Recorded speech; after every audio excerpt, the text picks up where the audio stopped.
top is the welding torch tip and the welding fiber. Below is the machine cable.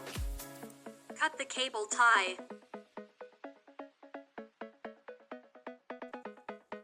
This is the main power line of the welding machine, single phase 220 volts.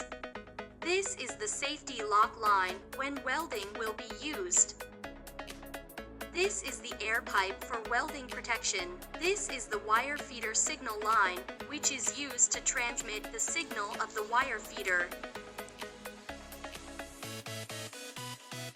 Now install the main power cable, single phase 220 volts, must be connected to the ground wire. Connect the LN to the live power line. Connect the NN to the neutral power line.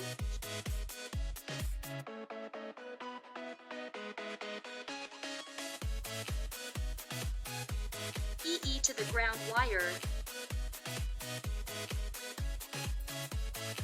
Now connect the air pipe. Argon or nitrogen is needed.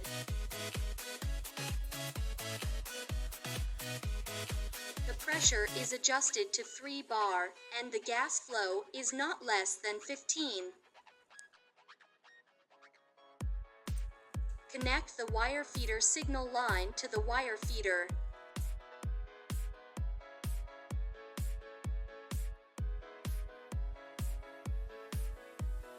The safety lock wire must be connected to the metal to be welded or to the welding torch tip during welding. This is the operation screen of the welding machine, on which all welding parameters are adjusted. This is the power indicator. The second is the switch button of the water cooler and system. The third is the switch button of the laser, and the fourth is the emergency stop button. First, we remove the optical fiber and torch tip from the welding machine.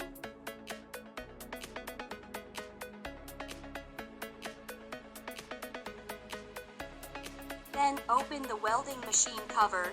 You can see the welding machine internal electrical components. This is the system control box. These two are DC power sources. These are AC contactors used to control lasers and water coolers. These are the terminal blocks. This is the solenoid valve, which controls the on and off of the protective gas. Machine. The first thing to see is that the first layer is a laser. Below is the water cooler. This is the water cooler water injection port.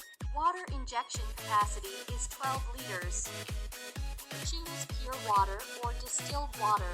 If the temperature is below 10 degrees Celsius, please add antifreeze. The bottom is the water cooler drain hole. It is recommended to change the water once every 1 to 2 months. When you open the panel,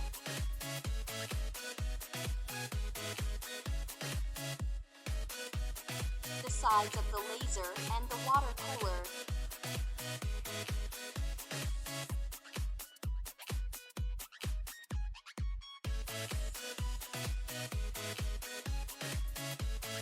There is a 2-3 cable attached to the back of the laser machine for connecting with the computer. If there is no 2-3 port on the computer, you can use the USB 2-3 interface to connect it. After connecting the computer, you can check the laser alarm and handle the fault. You can see that there are 3 indicators behind the laser. Alarm is the alarm indicator of the laser. Laser is the light emitting indicator of the laser, and power is the power supply indicator of the laser.